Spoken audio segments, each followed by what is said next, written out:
అంటే మనం కష్టపడాలి, మనం బతకాలి. నీ ఆత్మను ఎవరు కొడుతున్నారు, ఎవరు కొడుతున్నారు? మరి నీ ఆత్మను ఎవరు కష్టపెడుతున్నారు? ప్రార్థనకు రావయ్యా అంటే ఆత్మపురం ఊపుతూనే ఉంటావు. కాదు, ఇప్పుడు తాగుడు మాటం వల్ల రూపాయి దాచుకుంటావు, కడుపుకి తింటావు, నీ బిడ్డలకు పెట్టుకుంటావు, స్థలం కొనుక్కుంటావు, ఇల్లు కట్టుకుంటావు, శుభ్రంగా బతుకుతావు, బండి కొనుక్కుంటావు, కారు కొనుక్కుంటావు.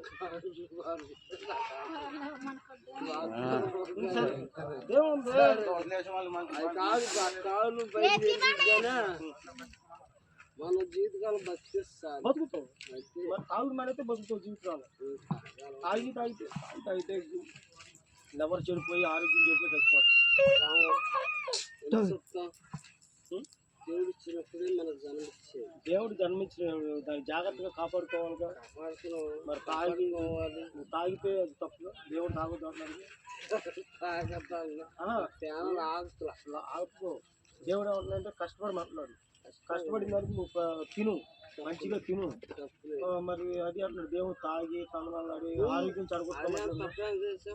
ఇప్పుడు చేసింది అదే, కష్టపడ్డాము, తాగాను, తిన్నాను. తాగుతున్నావు, తాగటం తప్పుగా తప్ప తాగటం తప్ప మంచిదే చెప్పు. నాకు అలవాటండి,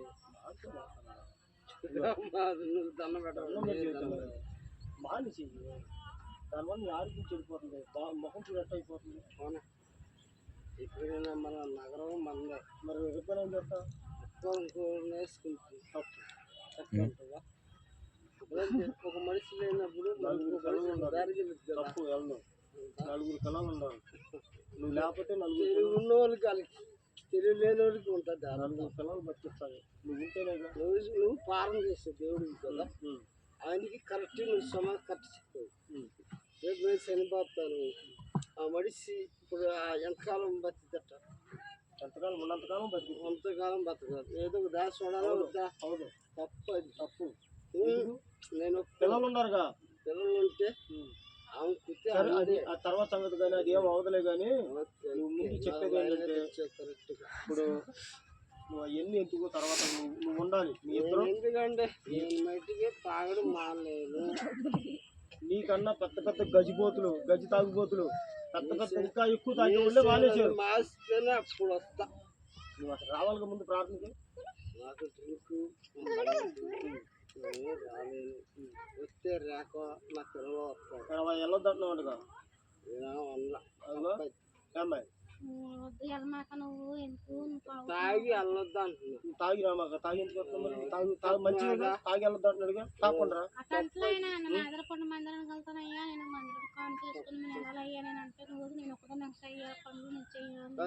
ఆధారపడుతు పనులు ఉంటే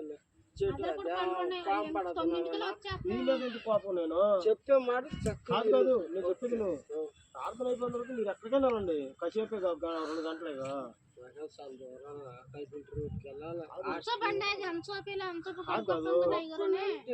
నేను అనేది ఏంటి, సోమవారం, మంగళవారం, బుధవారం, గురువారం, శుక్రవారం, శనివారం ఇద్దరు వెళ్ళండి, పని చేసుకోండి.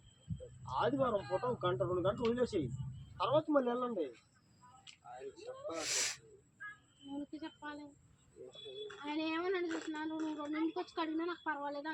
మరి ఇంకేంటి, 10 కాదు సుబ్బారావు, ఇప్పుడు 10 నుంచి 12 గంటలకు అయిపోద్ది ప్రార్థన. 12 గంటలకు వచ్చి తీసుకెళ్ళు. నువ్వు రావాలిగా మరి. ఇంకో సీన్ మానేసాడా, మానేసాడు మీరు. మరి మానేసాడు రౌండ్ 400 ఊరికా. ఆదివారం రోజు శుభ్రంగా ప్రార్థనకు రండి. రాత్రికి వచ్చి మధ్యాహ్నం 12 గంటలకు అయిపోతుంది. వచ్చి మొత్తాన్ని వచ్చి మీ ఇష్టం, రాత్రి అంతా కష్టపడి పని చేసుకోండి కాదంటున్నాను. కాసేపు 2 గంటలు వచ్చి ప్రార్థన చేసి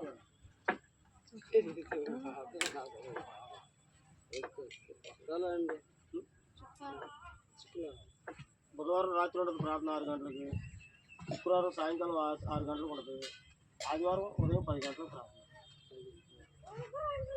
మామూలేగా మనం 10 గంటలకు వచ్చి 12 గంటల వరకు కూర్చుని ప్రార్థన అయిపోయిన తర్వాత ఇద్దరు వచ్చేసి మొత్తం అన్నం తిని వెళ్ళిపోయి మీరు ఎంత సంపాదించుకుంటారు సంపాదించుకోండి, ఏం పని చేసుకుంటారో పని చేసుకోండి. తప్పేం లేదు. వేస్తుందా కొట్టేస్తాడే అని జారుకుంటున్నా బెడ్లో భయం వేస్తుంది ఏం చూసి న్యాయం చూసా న్యాయం చూసి ఎందుకు పోయిన దానికి వాళ్ళకి పోయినా ఉండవు. ఒకటే బడికి వెళ్ళిపోయింది ఆడ వెళ్ళమంటాడా ఇంకో ఈడు వెళ్ళమంటాడే వెళ్దాం మంచి వెళ్ళింది బడికి. ఓకే మరి ఓకే సరే సరే రా రేపు రాత్రి ఉంది రా ప్రారంభం. రేపు రాత్రి బుధవారం రాత్రి 6 గంటలకి, శుక్రవారం రాత్రి 6 గంటలకి, ఆదివారం ఉదయం 10 గంటలకి.